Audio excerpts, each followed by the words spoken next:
Oh. And we'll hum the intro, Jim. We'll hum it because I had the wrong one loaded in. So there we go. The true professional live streamer that I am, because that's why I was busy having a great conversation before we went live. Indeed. Yeah. Yes, you were with one of our guests tonight. Super excited to talk to him.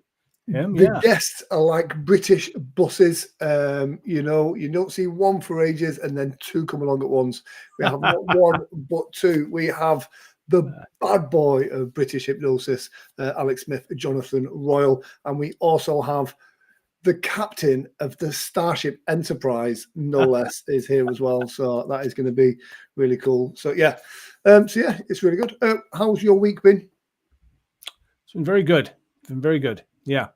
Good. I'm loving you have a pineapple pizza curing hypnotherapy session coming up. Yes, I do. Friday, tomorrow, 6 p.m. Trying to cure these deviants of their evil tastes. I actually really like that. It's such an interesting take on the kind of hypnotherapy product that's being put out there. I think it'd be really good. Yeah, I'm doing a whole bunch of them in January or in November and December, and so I thought it'd be fun to throw in something, a little bit humorous. Yeah, cool. Speaking of stuff that's a little bit humorous, we have two great guests. Which one should we start with? Heads or tails, Jim? I've got a quote. Let's do it. We'll do it heads or tails. All right. What are you calling? Heads. Heads it is. Should we bring the captain on? We should have chosen that before. Yeah, let's bring the captain on. He's got a party to go to, I think. I think he has, but he's dressed for a party. Look at that. Look at that. Well, it's always good to be dressed. Somebody asked at work today, do we have a dress code? I said, yes, dress up. Nice. Now that looks like a actual uniform as opposed to a Halloween costume. That looks like the real deal. It is real deal uniform. It is from the series itself, so it is now definitely a collector's item. Mm-hmm. Well, it is now. And I've told everybody that when I retire, it retires. And I'll get myself an Admiral's uniform. Admirals. Sean, I got to ask, I would feel, incredibly uncomfortable wearing something like that. You are just happy to just flaunt it. You're just out there. Hey, everybody. Was it all, Jim? I mean, that's like a full body yoga suit. No, actually, no. I get to wear different pants. We're good there. But the original uniform, the original like season 1 uniforms were the jumpsuits, and there's no way I'd pull off a jumpsuit. Neither did they actually. They used to break them all the time. Okay. So I guess I didn't notice that because I didn't want to look below the waist when I saw you in person. So eyes are up here, Jim. Yeah, exactly. Yeah. Which for you is still down here, but. But will you be bringing that to PHS? Yes, I will be live in person at the Performing Hypnosis Summit, and I have one online talk that I'm doing, how to invest in yourself by getting involved. Great topic. That's going to be. It started out kind of as a joke. And I said this could just be called producing Jim and Grant. Right. It's something that I've been able to do a lot of really good things and really get involved in some really cool projects. And in the process, you learn. And then when when you learn more, you can do more. When you learn to do better, you get to do better. So, it's been, I think expansive would be the word that I would use, because, years ago, I wouldn't have even thought of doing, this or that. And now I'm starting to look at, in the next 5 years, what do I want to accomplish and how do I want to accomplish it? Who do I need to connect with? And I've got really good connections and really good people to work with. So already, which is a bonus. it's a great example of, like you said, exactly that, getting involved, delivering value, you know, showing your worth and building your network. And then everything else comes after that, if you know what I mean. So yeah, it's yeah. And especially when you get involved with people like me and Jim, and you kind of go, I'll look after that. And then me and Jim can't live without you now. Yeah, that's dangerous to get involved with you guys, because I've already lost friends over the pineapple post, apparently. So Jim saw that earlier today. I reposted his pineapple post, and right away one of my friends from IBM said, "Okay, we can't be friends anymore." He was never a true friend. He was always a friend of me. You know, it's those security guys. They're different. Yeah. Yeah. Exactly. Awesome. Stay true to your stay true to your taste, Sean. Absolutely. Yeah. Absolutely. Are you off to a party tonight? Actually, I'm off to TikTok because I told all the ladies out there that are in my fan club online that I would make an appearance as the captain. So they are looking forward to it. Nice. Oh. Well, save some for the rest of us, Sean. Oh, you know, you work hard to get to this rank, and you know, then that's right. I'll graduate and get to be admiral, and then there'll be even more. Yeah. Fantastic. Hey, that reminds me. Did you are you going to repost the live we did for Hypnosis Hero or no? Yeah, I on TikTok. Yeah. Yeah, I was actually thinking about doing that later tonight, so that we had it as a ramp up for next week, because we've got a really cool guest on next week. Sounds good. All right. Cool. Always a pleasure, Sean. I'll definitely tag the two of you in it so that you know it's been done. Fantastic. Cool. Well, Sean, live long and prosper. There we go. Nearly, Jim. Nearly. Cheers, Sean. Have a great TikTok. Yeah. Thanks, guys. Cool. What a cool guy. What a cool guy. And speaking of cool guys, my favorite controversy about pineapples. Let's bring on our next guest. Let's do it. There we go. And bear in mind, this guest literally is, I could probably shout out my window and he would hear me. So all the way from just over the Pennines where I am here. Alex, how are you? Good, thanks. Yeah, I'm not sure your neighbours would be happy if you were shouting that loud, but you know. That's true. I mean, they've heard worse. Well, yeah, I'm supposed to be the bad boy. Yeah. So, Alex, was your daughter out trick or treating tonight? No. She's now 15. She'll be 16 next August.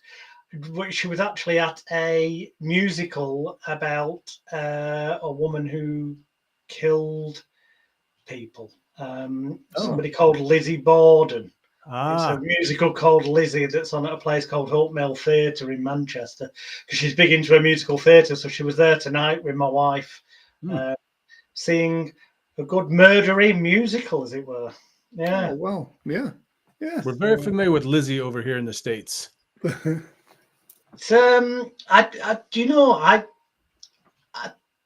think it's going to be traveling around here, there, and everywhere. So yeah, it probably will come out to the States. So yeah, I mean, we were talking before we came on air. For those people, it was alluded to at the beginning. We were talking about insurance, which is fine for you guys in America, because you've got a few different sources. Haven't you? Name and act and whatnot, clowns, some another. Yeah, the Peep do a great policy. It's getting harder and harder for the US guys. Just that they're getting to the level where we were at, and so yeah, it's it's going back there. Oh, yeah. Equity, British Actors Equity Association over here. Recently changed their insurance providers for whatever reason. Yeah. As a member of Equity, you get public liability insurance that covers you to £10 million sterling level, but it only covers you.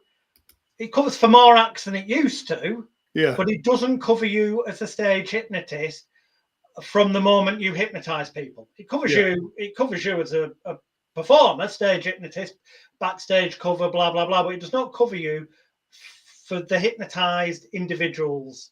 Is the key thing, and you had to pay for a top up, and you used to be able to get this top up, but Hensilla, off the top of my head, the Canworth, I've stopped doing it. I believe they certainly stopped supplying it to Equity, but somebody told me the other day that they've actually stopped doing it themselves. Blackfriars in Manchester were doing it, a hypnotherapy policy, but categorically stated on it that it was also extended and covered for stage hypnosis shows, with the exception of past life regression. Anything except past life regression. But apparently they're not going to renew policies for people. Now, you were saying before that that's because something to do with the it's the cost of the policies. So for them, it's not worth them doing policies less than £400. So they're not. It's a small fry for them. This cost, because it only cost me like, I think 146 quid. Yeah. So cover for the year, and that included hypnotherapy. So it saved me having a separate hypnotherapy policy as well, which was good. But it strikes me that surely the company Blackfriars are just the brokers. Yes. The name of the insurance company, the insurers as such, is on the policy. Yeah. Well, I've just sent you a direct message. Cool. With two that definitely do it. So at Park, a little bit more expensive. One thing that Park do is it is a proper comprehensive policy, and because it's a little bit more money, you can pay on direct debit, so you can pay monthly for that policy. And I've sent you event insurance, again a little bit more expensive than what Blackfriars was, but the event insurance one that I put the link in, it specifically mentions stage hypnotists on the policy, and they are probably one of the biggest event insurance companies in the UK, and they cover stage hypnotists. Right, because what I haven't got round to doing yet, I was just looking on the computer, and it was Beasley Medical Malpractice Insurance. Yes, yeah. Well, surely contacting them directly might still be able to get it from them. Yeah, I think you will be. Like you said, Blackfriars is just a broker, and it's not worth their time to do it. On the subject of insurance, it's got nothing to do with performing hypnosis somehow. We can talk about that in a minute. Yes. On the subject of insurance, a couple of plugs, but I'm not trying to sell anything. I'll put it up for free on my celebrity. I'm going to have a drink every time I try to sell something. It's free. I'm not selling anything. It's free. On my Celebrity Hypnotist YouTube channel, if people go there and click on where it says playlists, one of those playlists is called Street Hypnosis Stage Hypnotism. And in there, there's a load of videos in that playlist that are all stage hypnosis training, but there's 4 of them in particular that have got the transparency template in the title. I used to sell this, but I'm now giving it away free on my YouTube channel so that people you don't have to enter an email address. You just go. I don't even know that you've looked at it. So you don't have to be embarrassed. There's no trace. You can deny ever watching it for those people who've got that issue.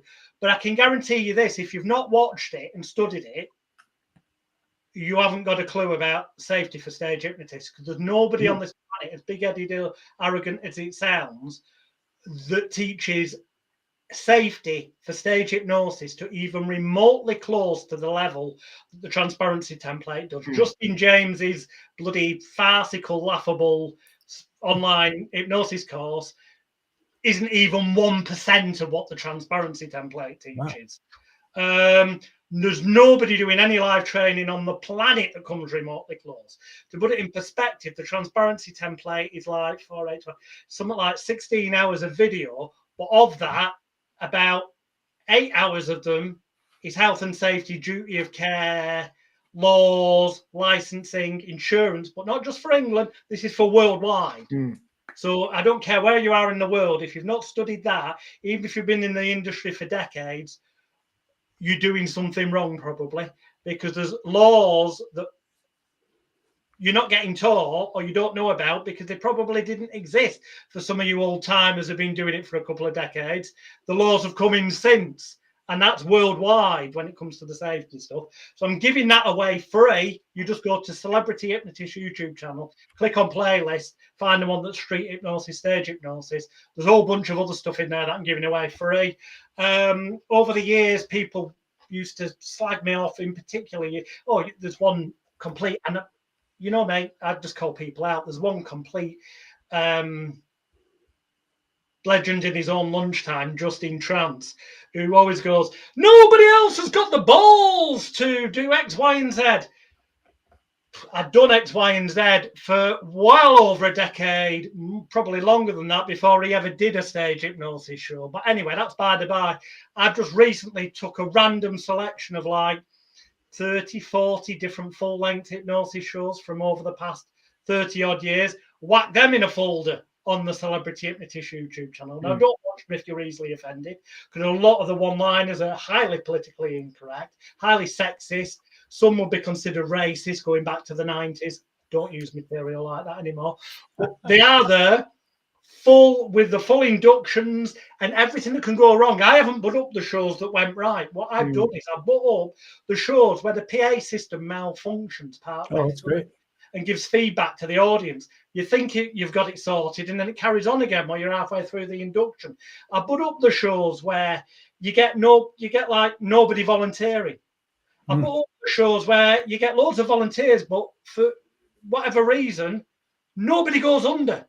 And anyone who says that's never happened to them is either A, bullshitting, or B, hasn't done enough shows. Right. Now, the fact is, I've had anything that can go wrong has happened to me over the years at some point. So I brought up the shows where things have gone wrong, because you can learn more from observing what goes wrong, what can go wrong, and what will go wrong if you do enough shows, or if you don't do many shows and you're just particularly unlucky, you might get a run of bad luck. It's better to know what can go wrong and hit it face on and be prepared. But it's not just better from the point of view of giving you confidence that you can handle it if it comes up. But ironically, you have a legal obligation in law, and in some parts of the world, it's a criminal offence. Albeit it could be classed as a corporate criminal offence only. Other places it's a civil matter, but nonetheless could face prosecution charges or getting your arse sued off. Because under duty of care laws, it's got nothing to do with being a hypnotist. If you're in business, full stop, duty of care and such like is a legal obligation. Now, under that umbrella comes identifying potential risks, problems, challenges, things that can go wrong, and having in place risk assessments on one level, that's health and safety, but also having in place plans of what to do should things go wrong so that you can get the safest resolution. And sadly, the vast majority of people teaching people in this industry don't even scrape the surface of these things. Either A, they don't know, or B, they can't be bothered teaching it.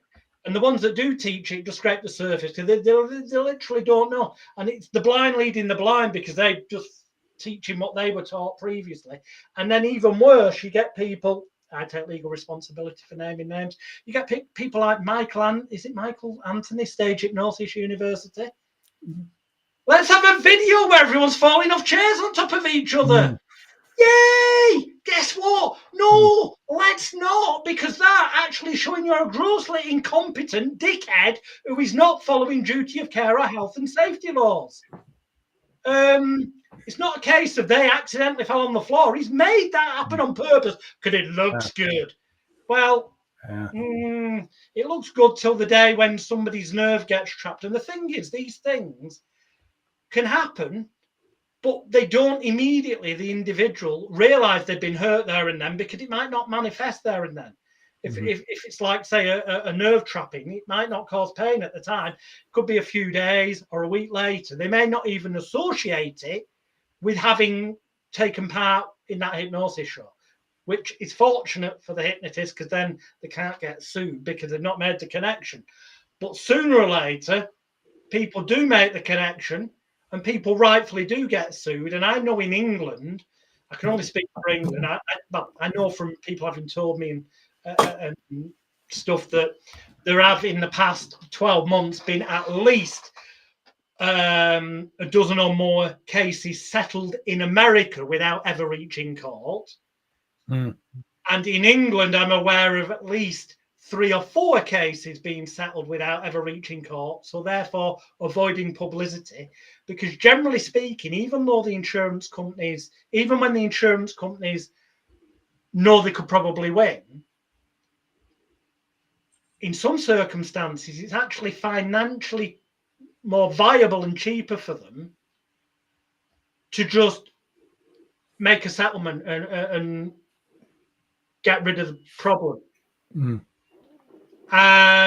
Which is kind of all right in the sense of when it doesn't end up getting to a degree that the media end up covering it, but looks bad when the media do get their hands on it and go, this hypnotist had to pay out X, Y, and Z, which has happened here in England. Well, it's happened in the States before. It's only a matter of time before it happens again. Yeah. And it's weird to think, and people don't realize, like, I only know this because it's happened to me twice where I've had a trapped nerve in my neck. And it happened from, I stayed at a cheap hotel whilst I was touring and I slept with an extra pillow. I've reached that age now where that for me was enough. And literally to this day, and this was before the pandemic, so we're talking 3-4 years ago, my thumb is still numb. I still have a tingling down this arm from that trapped nerve. Now, when you see people on a stage show, when they're leaning on people next to them with the necks all cricked, that's all it takes is just a moment for that nerve to trap and to literally have a lifetime of kind of pain in that thumb. If I was a volunteer in a stage show and trapped my nerve because of that, that's an expensive claim that I would have put in. And so it's so easy to do it. A friend of mine, you know, Alan literally bent down to pick a sandwich up at one gig once. And I'm not joking if I said he didn't straighten his back for 2 months. All it took for him to pop his back out was to just bend down and pick a sandwich up. And so when people are on stage, we do have a duty of care to do everything we possibly can to make sure we look after them. And yeah, you're absolutely right. I will say this as well. The transparency template is a great product. I think I got that from you when you first released it. Christ, it was my daughter was born 2009, so it was early 2010 that we put that together and put it out. And the reason I brought that up, aside from the fact I'm giving it away, so it's not to try and make money out of people, is that I want people to be safe because it's better for the industry as a whole. Yeah. It's not just me, by the way, on there. There's a friend of mine, Stuart Cassells, who did the risk assessments and health and safety for big, dangerous outdoor events. I'm talking like hot air ballooning events where there's propane gas and, you know, stuff that's way more dangerous than a stage hypnosis show. Yeah. But he's also has done stage hypnosis shows. So to do risk assessments for a stage hypnosis show is a walk in the park compared to doing it for propane, explosives, blah, blah, blah. But he covers health and safety, and we've got other people on there as well. So insurance law, this applies worldwide. Yeah, you need insurance. You need insurance for what you're doing. Now, you define what you're doing. And don't take this as legal advice. I am not a lawyer, okay? And I say that on the transparency template videos as well. Anything you do at your own risk, and you get your own legal advice. Albeit that, as I say on the transparency videos, I did consult with solicitors and barristers and industry experts and whatnot. Well, think about this.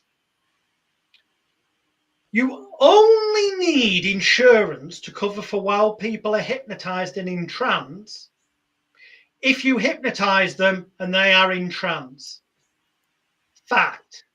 Argue me that any different. You can't, simple as that. Otherwise, British Actors Equity Association, for example, what we were talking about before, would not clearly state that their normal policy covers you for like while you're doing your stand-up comedy at the start of the act or out and about with the audience, but does not cover you for the people you get up on stage to hypnotize while they are hypnotized. You wouldn't need to make that definition unless it was also true to say that if you do not hypnotize anyone and they are not in trance, then that doesn't require insurance that says that. So therefore, this is one of the reasons why, and if people at the Performing Hypnosis Summit 2024, 24 this year, or was it last year? It's 23. In any event, both of the videos are on my Celebrity Hypnotist YouTube channel. If you go in there and type in Performing Hypnosis Summit, you can find my talks from 24 and 23. I think it was 23 where I showed one of the first posters I used to use. And the wording across the top said, there's no such thing as a comedy hypnotist. But the way it was laid out with the fonts, you looked at it and it's like somebody going, like having seen a comedian or an excellent film at the cinema, and they walk away and they see the friend at the pub and go, oh, I tell you, there's nothing like that film. That comedian's excellent. That's the way it came across. Whereas it is legally, categorically telling them on that poster, there's no such thing as a comedy hypnotist. And across the bottom, it said, volunteers who must be aged 18 or over participate of their own free will during this demonstration of hypnotic style phenomena presented strictly for scientific and research purposes only. Now, I'm not going to go into all the laws and loopholes that covers you on, because that's covered in the transparency template. You can go and watch it in a playlist on the Celebrity Hypnotist YouTube channel. However, the phrase hypnotic style phenomena, hypnotic style means it looks like hypnosis. But this is on the poster that's also saying there's no such thing as a comedy stage. I'm blatantly telling them I'm not hypnotizing them. And at the start of the show, I do sometimes, there's one or two of the videos that I do this on that are on YouTube, but it was in more recent years where I do it pretty much all the time. At the beginning, I'll say, look, the fact of the matter is, all hypnosis is self-hypnosis. That's bullshit that people throw around. But hey, you know what? Enough people accept it, including insurance companies and lawyers that throw it out there. All I'm going to do tonight is show you how to guide yourself into hypnosis. If you choose to. That's one approach. The trouble is then that you have still apparently, you have not hypnotized them, they've hypnotized themselves, but the insurance policy doesn't cover for people while they're hypnotized. So that's no good. So if you categorically say to people at the beginning, you can, and there'll be people who cringe at this, we go, ladies and gentlemen, if you end up in a situation where you can't get insurance, then to be covered so you are insured in case somebody falls and breaks a leg, they're not going to be able to sue you for psychological damage from hypnosis because you never hypnotized them. Because you're going to categorically go out on stage and say, some people think hypnosis is real. Some people think it's, ridiculous. I'm getting an echo there from somebody. That it's all nonsense. You can decide for yourself, but I'm going to tell you something. The truth of the matter is, I'm not going to hypnotize a single one of you tonight. Well, let's try this experiment. Hands out in front of you, and you do your fingers up. Well, you know it's guaranteed to work. Hand lock above the head, guaranteed to work. Physiological trick. And you just do the same thing, and just don't say I'm now putting you to sleep or anything like that. Just say for the rest of this evening, whenever I say rest now. Do you know what I thought you were going to say then? What? And it takes how it's something can stay in your memory. I thought you were going to say bananas. That's just one of the cues I use for a routine. Yeah. When you said that, you could say whenever I say bananas, that very moment, that very second, that very instant, you'll just let your eyes instantly close. You have your head fall onto your chest, and you'll instantly allow yourself to re-enter whatever state you choose and desire and want to be in. Just never mention the word hypnosis, because nobody can prove hypnosis exists in a court of law. There'll be a lot of people watching this that will go, but yes, the brainwave scans prove that hypnosis is real now. Bullshit. There's actually still more studies that show there is no difference, because the trouble is, the same areas of the brain get activated by pure suggestion alone anyway. Then we get into the argument of hypnosis is just suggestion anyway. Let's not get into that circular argument. The point is, whatever you choose to believe, legalistically, there is enough evidence and studies out there that say hypnosis does not exist. If there was enough proof to show that it did, somebody would have taken Kreskin up and got his $1 million off him that he's offered for years to anyone who can prove hypnosis exists. Nobody has taken that $1 million. Prior to Kreskin, prior to his death, James Randi and the James Randi Educational Foundation offered $1 million for anyone who could duplicate under test conditions psychic feats or complementary alternative medicine claims. And the fact is, nobody ever claimed $1 million off them being able to prove hypnosis.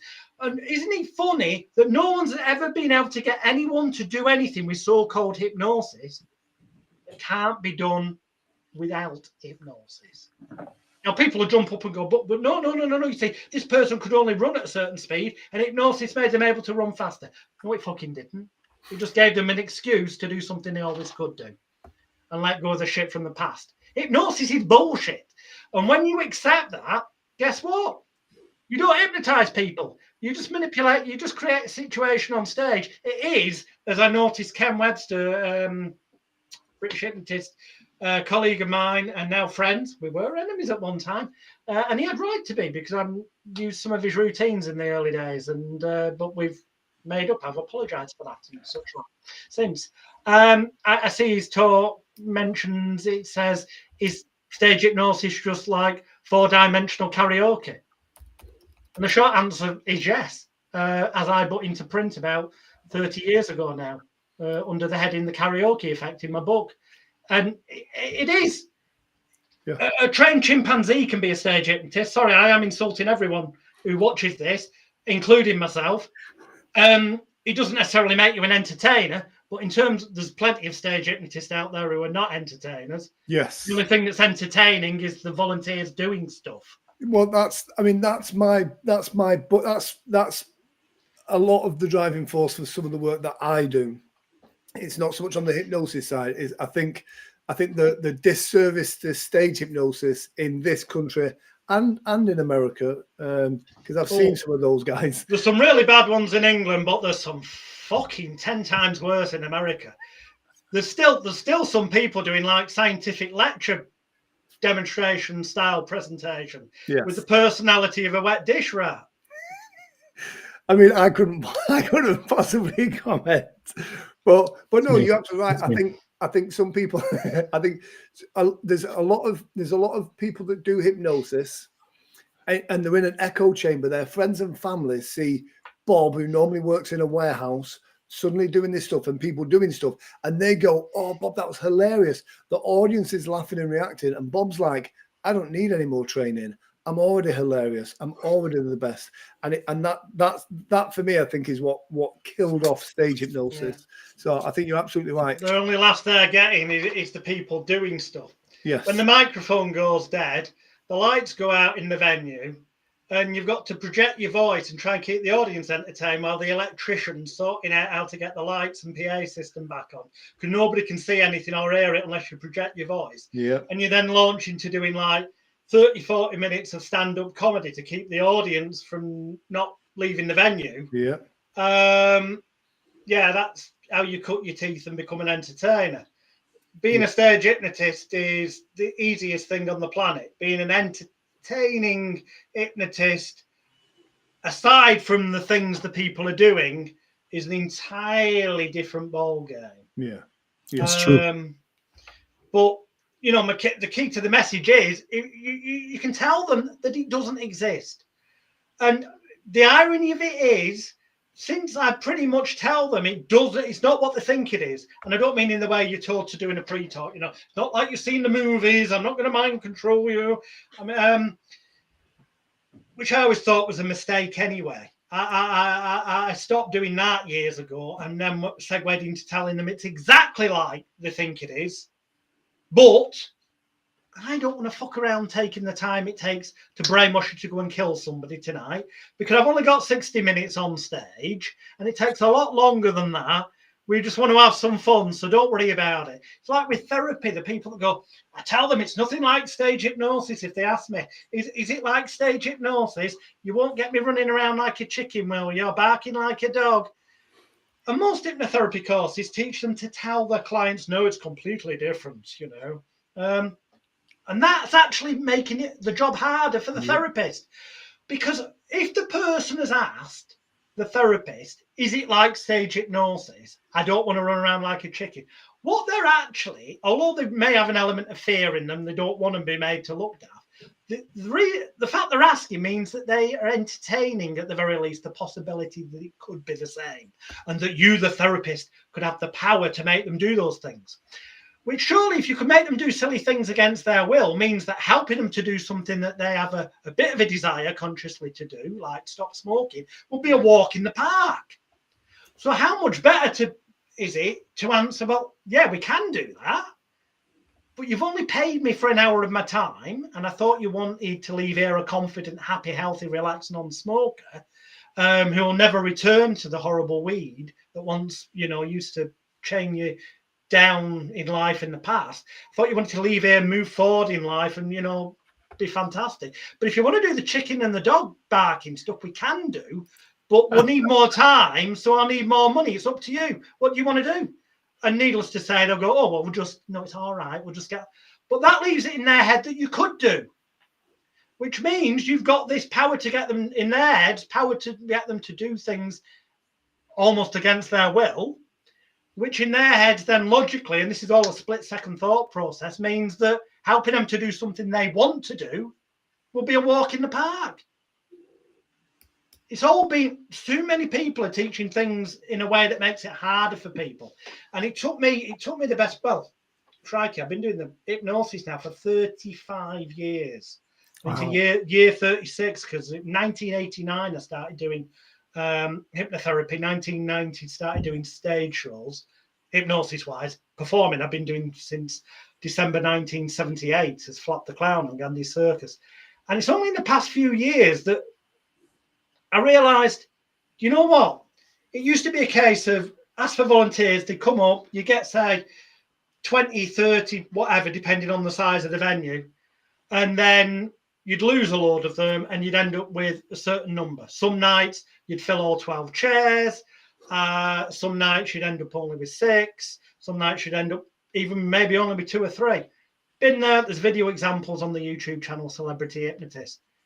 And in recent years, a penny dropped with me, which is what I'm going to be teaching at Performing Hypnosis Summit, January 2025, of how to do things so you never lose anyone. You literally never lose anyone. And you don't lose them because A, you're not bothered about getting them hypnotized. You're not bothered about what depths of trance they're in, because you come to the realization it's bullshit, and there's only two states that matter. They're either cooperative or uncooperative. That's it. It doesn't get any more complicated. So the key is when you realize that they're either cooperative or uncooperative, your only job is to get them cooperative and keep them cooperative. That's the only job. If you're not giving a shit about how deep are they, do they look like they're hypnotized? No, if you don't care about any of that, and it's just about cooperative or uncooperative, then if you go about it in the right way, you will only ever end up, when you ask for volunteers, with people on that stage who will fall into the cooperative category. And you will never lose any of them, and you will be able to use them all in the show. Now, I am not saying that every one of them will be what a hypnotist may perceive or in private deem as hypnotized, but we're not hypnotizing them, are we? Because we want to be covered by the insurance that it's got nothing to do with hypnosis. However, when you tell them to bananas, and you've anchored that to close your eyes, heavy head forward, they will do. And so therefore the audience will perceive it as what they perceive it. They'll decide what they want. At the end of the day, if they do the funny things when you tell them to do the funny things, and the audience laugh and you get paid, people perceive they've seen a stage hypnotist. They also perceive that they've seen a bloody good one, because everyone who went on stage, in the minds of the audience, became hypnotized. Well, I think it goes.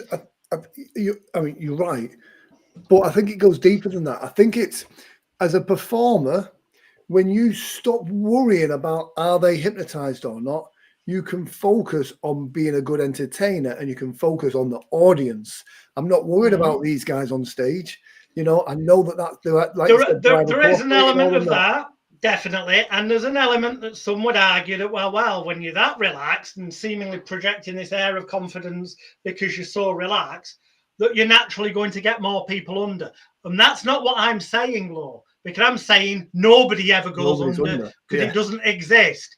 It's just that these people will just get an air of confidence from you. That's part of it. I'm not going to go into depth, because that's what my 90-minute presentation. There's no such thing as hypnosis. It's just suggestion. It's going to be about at Performing Hypnosis Summit in January.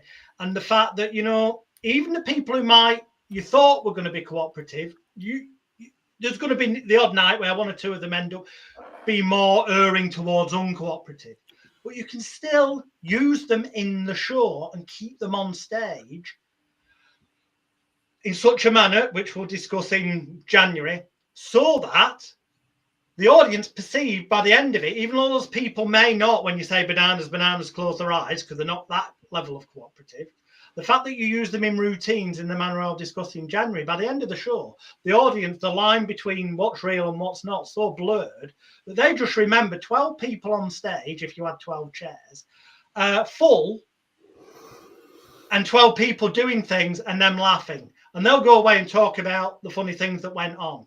They won't be going, well, actually, person in chair 1, 6, 7, 8, 9, 10, 12 was hypnotized and the others weren't. They kept their eyes open all the time. But they did interact with the other people and it was funny. No, they just go, it's funny, and talk about the things. And the reason I keep saying 12 chairs, by the way, as well, is going back to the safety again, which is mentioned in transparency template.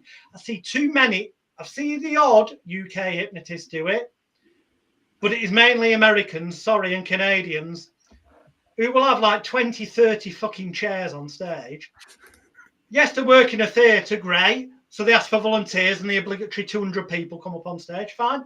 Have that in theatres in England. But then they narrow them down to fill the 30 chairs and do the show with 30 people. Dickhead. Anyone watching this who does that, you should leave the profession today. You are dangerous, you are incompetent, and I don't care if you've been doing it 30 years, you're the highest earning person in your area with the biggest reputation and more stars from the agents and the universities, perhaps. You're still an incompetent dickhead, or dickheadess, if you're a female stage hypnotist. Because here's the thing, there's no way on this planet that you, even if you've got somebody on the left of the stage, the right of the stage, and the front of the stage, with some sort of hand signals and earpieces, can adequately police 30 people to a level that will be deemed correct under international health and safety and duty of care laws. You just can't. You're pushing it with 12 people.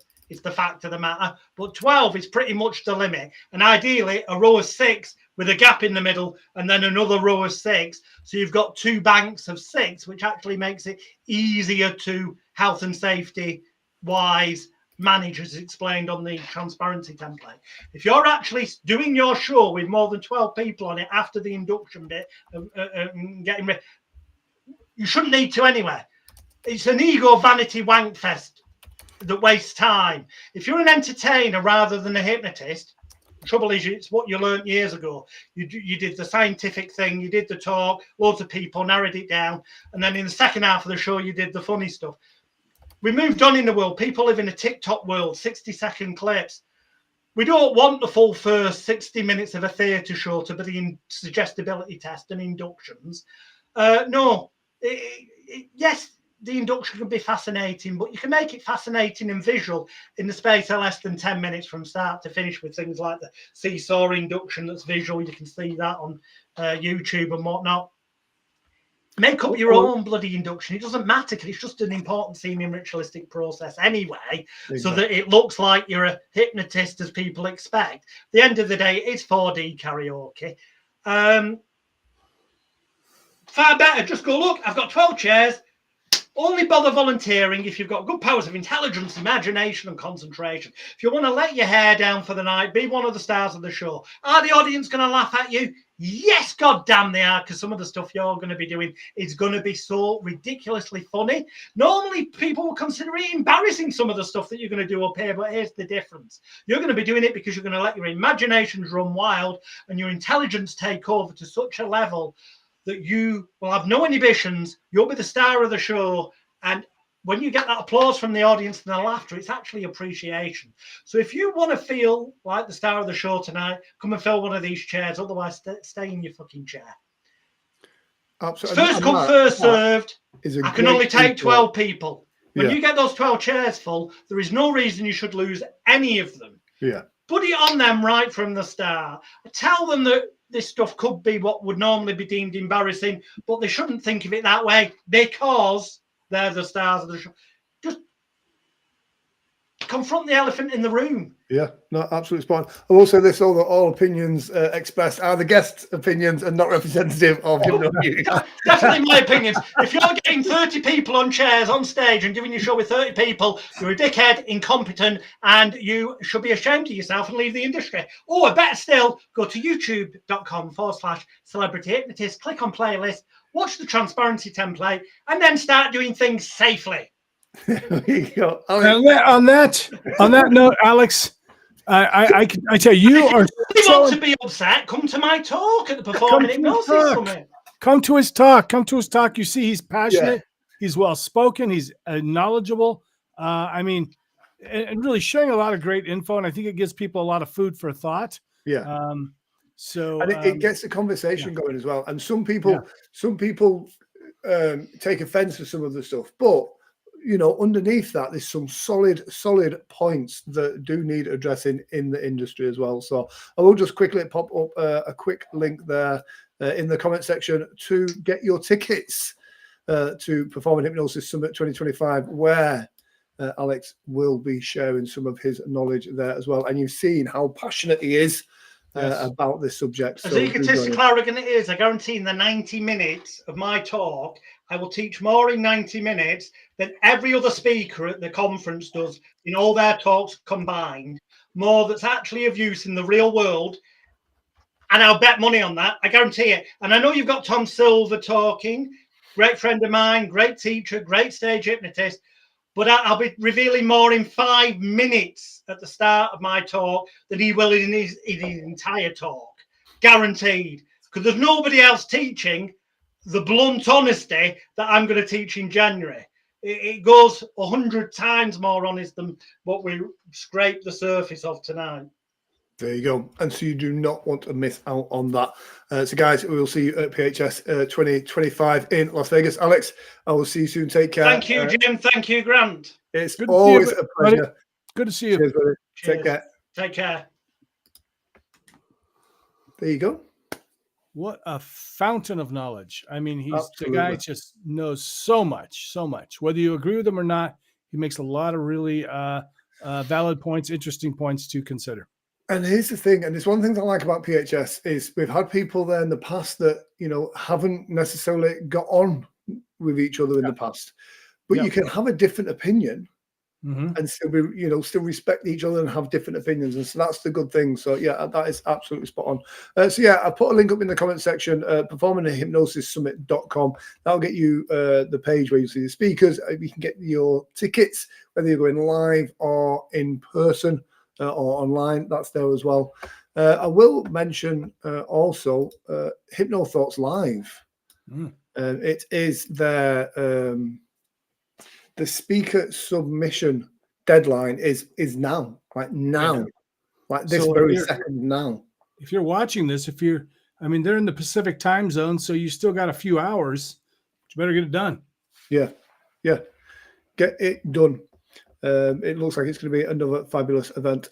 And there was some great events on. After PHS, there was the ICBCH. Yes. Another great event. And then we are looking at Heartlands, the Irish Hypnotherapy Conference. And yeah, there's some great conferences coming up. And obviously the Michigan Conference, which is going to be great. And Pacific Northwest. How's that coming on? Very well. We're going to look at the new venue Monday. Awesome. Yeah, looking forward to that. It's going to be we're going to be able to do it a lot cheaper this year because we're getting a better deal. So yeah, it's incredible. $107 right now, people. $107 get you a ticket for both days. Yeah. Wow. Plus we're offering certificates this year where people can, with some organizations, they can use that certificate as their continuing education proof of training. Yeah, absolutely. And I know Aisha is always looking for kind of continuing education stuff. And so, you know, when you attend the Performing Hypnosis Summit, by attending that conference, that gets you your continuing education units. So yeah, that's all good stuff. Good deal. Cool. All right. Thanks for watching, everybody. Yeah. Guys, take care. Have a great week, whatever it is you're doing. And if you have any news you want to share with us or you'd like to be a guest on the show, then please do get in touch with us at hypnonewslive@gmail.com or drop either me or Jim a message and we'll happily have you on as a guest. Guys, thank you for watching. Take care. One last thing. Join us for the Level Up Thailand yes. retreat. Yes. It's kellnerandsanders.com/Thailand rocks. Absolutely amazing. And there, Alex just dropped his link for his YouTube, so you can go. And I love that. It's totally free. Go check it out. You don't have to give an email address or anything. Yeah. Joseph Crown says, nice. I'll have to have a look. Thank you, Joseph, for watching. I actually have Joseph's book right here in front of me. All right. I've got two of them over here. Yeah. There it is. There we go. Cool beans. Guys, take care. We will see you next week right here on this show.